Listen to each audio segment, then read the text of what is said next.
Hey there, and welcome to this explainer. If you're tuning in today, I know you're a focused learner. You value efficiency, clarity, and getting straight to the heart of the matter. Well, today, the matter at hand is an absolutely urgent bottom-line financial threat that is literally rewriting the rules of modern commerce.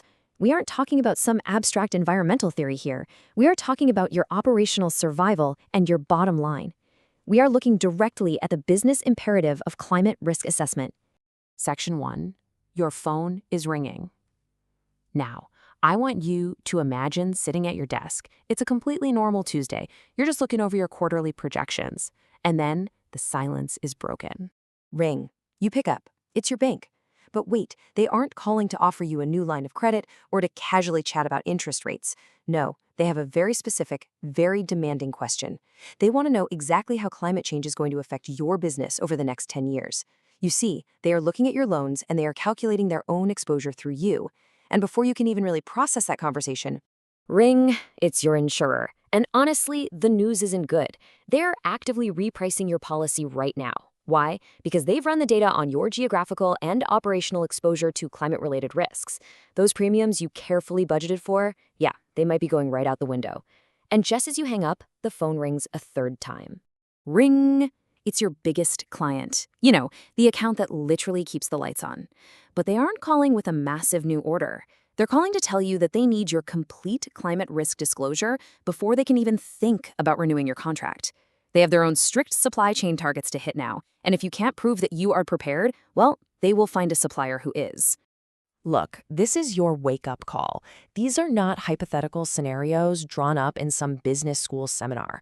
They are happening to Philippine companies right now, today. If you operate a business, the financial sector and your supply chain partners are already pricing in your climate risk, whether you are ready for it or not. Okay, let's dive right into this. Section 2, the climate risk assessment. So how do you actually get a handle on this before it completely derails your business? A climate risk assessment is a formal evaluation that identifies two specific categories of risk impacting your business operations and your continuity. It takes this vast, super complex global issue of climate change and distills it down into actionable business intelligence. To survive here, we really have to master a critical divide. On one side, we have physical risks. On the exact opposite side, we have transition risks. Think of it as a giant pincer movement closing in on your business model. One side is nature's direct impact on your physical assets. The other side? That's society's regulatory and economic impact on your balance sheet. Let's break these down. Section 3. Facing the physical risks. I want you to ask yourself right now, how exposed is your central facility? How resilient is your supply chain actually? When we talk about physical risks, we are talking about the visceral, direct impacts of climate change on your day-to-day operations. We're talking about flooding that washes out your main access roads, drought that completely limits your industrial water supply, extreme heat literally shutting down factory floors, increased typhoon intensity tearing the roof right off a warehouse, or sea level rise threatening your coastal infrastructure. This is the raw power of changing weather patterns hitting your P&L directly. Now, if you think this is just some future problem for someone else to deal with, let's look at current operations in CALABARZON. Low-lying industrial zones there, they are already flooding regularly during heavy rains, completely stopping logistics dead in their tracks. When an El Niño event brings severe water stress, manufacturing operations that rely on high water volume are immediately disrupted. And extreme heat isn't just uncomfortable, it genuinely reduces worker productivity and drastically increases health and safety risks. These operational impacts translate directly to lost revenue, period. Now, what's really interesting about this next slide is how it shifts the focus. Section 4, Navigating the Transition Risks.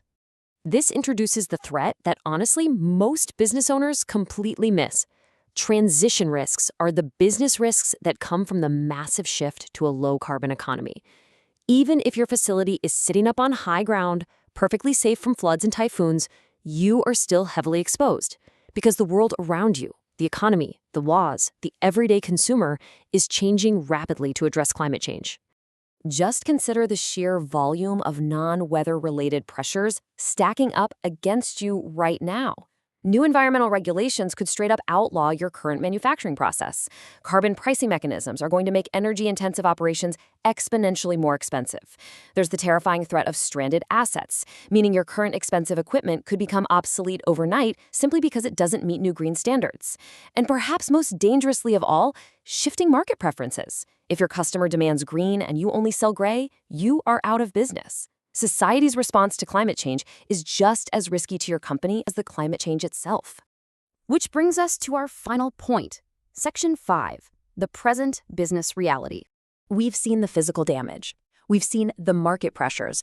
Now we absolutely need to face reality. These are not future risks. They are present realities. The single most dangerous mistake a business leader can make today is treating climate risk as this abstract environmental issue meant for a debate 5 years from now. As the data makes undeniably clear, the banks, the insurers, and the clients are making major financial decisions based on this exact data right now. Which leaves us with one final, totally inescapable question. How exposed is your business model to these transition pressures? Seriously, write this on your whiteboard. Because if you cannot answer this question with hard data today, your bank, your insurer, and your biggest client will answer it for you, and you probably won't like their answer. Thank you so much for joining me for this explainer. Keep learning, keep analyzing, and I'll see you next time as we decode the next vital topic.